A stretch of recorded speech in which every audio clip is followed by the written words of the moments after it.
যদিও আমি আমার সমস্ত রেসিপি খুব সহজভাবেই আপনাদের সামনে তুলে ধরার চেষ্টা করি, তবুও আমার আজকের রেসিপি আরোই সহজ, যা নতুন রাঁধুনিদের ভীষণই উপকারে আসবে বলে আমার মনে হয়। তাহলে চলুন দেখে নেওয়া যাক আমি কিভাবে বানালাম রেসিপিটি। তার জন্য আমি এখানে অর্ধেকটা বাঁধাকপি একদম মিহি করে কেটে নিয়েছি, যতটা সম্ভব মিহি করে কেটে নেবেন। আর নিয়েছি দুটো আলু আর কিছু চেরা কাঁচা। নমস্কার, আমি নিতু আর আপনারা দেখছেন নিতুর রান্নাঘর। আমার আজকের রেসিপি একদম সহজভাবে বাঁধাকপির ঘন্ট। তার জন্য আমি কড়াইয়ে তেল দিয়ে দিলাম একটা তেজপাতা ও একটি শুকনো লঙ্কা, দুভাগ করে ফোড়নে দিলাম, আর দিলাম কিছুটা জিরে। এবারে আমি যে আলুগুলো কেটে রেখেছিলাম সেই আলুগুলো সুন্দর করে লাল করে ভেজে নেব।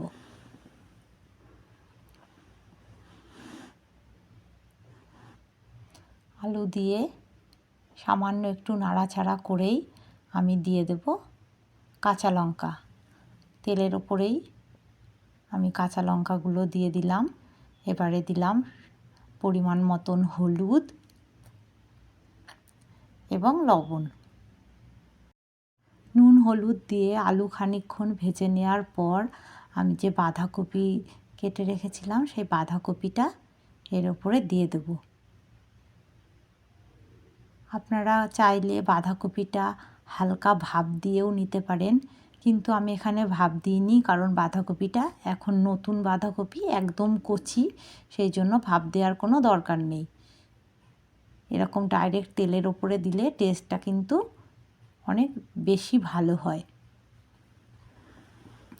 এবারে বাঁধাকপি দিয়ে আমি সামান্য একটু নেড়ে চেড়েই ফ্লেমটা একদম লোতে করে আমি ঢাকা দিয়ে দেব, যাতে কপিটা কমে আসে। মিনিট দুয়েক পর ঢাকা খুলে দেখি কেমন হয়েছে। হ্যাঁ, দেখুন অনেকটাই কমে এসছে। এইরকম একবার ঢাকা দিয়ে একবার ঢাকা খুলে বারবার একটু নেড়ে নিতে হবে, যাতে নিচে লেগে না যায়, সে ব্যাপারটাও খেয়াল রাখতে হবে। এখন আমি দিয়ে দেব 1 চামচ আদা বাটা। আমি এখানে আর তেমন কিছুই ব্যবহার করব না। আপনারা চাইলে সামান্য একটু ভাজা জিরের গুঁড়ো দিতে পারেন, তবে আমার কাছে মনে হয় বেশি মশলার ব্যবহারে বাঁধাকপির নিজস্ব টেস্টটা নষ্ট হয়ে যায়। আর যেহেতু আমি খুব সহজভাবে বানাবো বলেছি, দিলাম কিছুটা চিনি। চিনিটা অবশ্যই দেবেন।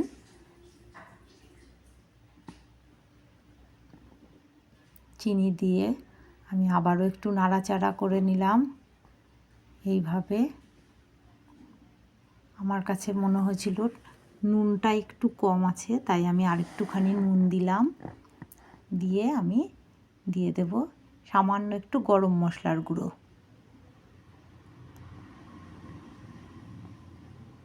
এবারে খুব ভালোভাবে নাড়তে হবে। দেখুন আমি কিভাবে নাড়ছি। এইভাবে ভালোভাবে নেড়ে নেড়ে বাঁধাকপিটা মনে হবে এক জায়গায় জড়ো হয়ে আসছে। আলুটা আমার সামান্য একটু শক্ত আছে, দেখে নিলাম। আরও খানিকক্ষণ এইভাবে নাড়তে নাড়তে যখন আলু পুরো ভালোভাবে সেদ্ধ হয়ে গেছে, আর দেখুন বাঁধাকপিটা যেন একসঙ্গে জড়িয়ে আসছে, এইভাবে অনবরত নেড়ে দেখতে হবে নিচে তলায় যেন ধরে না যায়, লেগে না যায় তলায়, সেই ব্যাপারটা খেয়াল রাখতে হবে। এইভাবে অনবরত নেড়ে নেড়ে যখন পুরো সবটা মাখো মাখো একটা ভাব আসবে, এক জায়গায় জড়িয়ে আসবে, তখন আপনার বাঁধাকপির ঘন্ট পুরোপুরি রেডি হয়ে যাবে। তাহলে আপনারা কে কোথা থেকে আমার এই রেসিপিটি দেখছেন আমাকে কমেন্টে অবশ্যই জানাবেন। যদি ফেসবুক থেকে দেখে থাকেন তাহলে আমার চ্যানেলটিকে ফলো করবেন, এবং যদি ইউটিউব থেকে দেখে থাকেন তাহলে আমার চ্যানেলটিকে সাবস্ক্রাইব করবেন।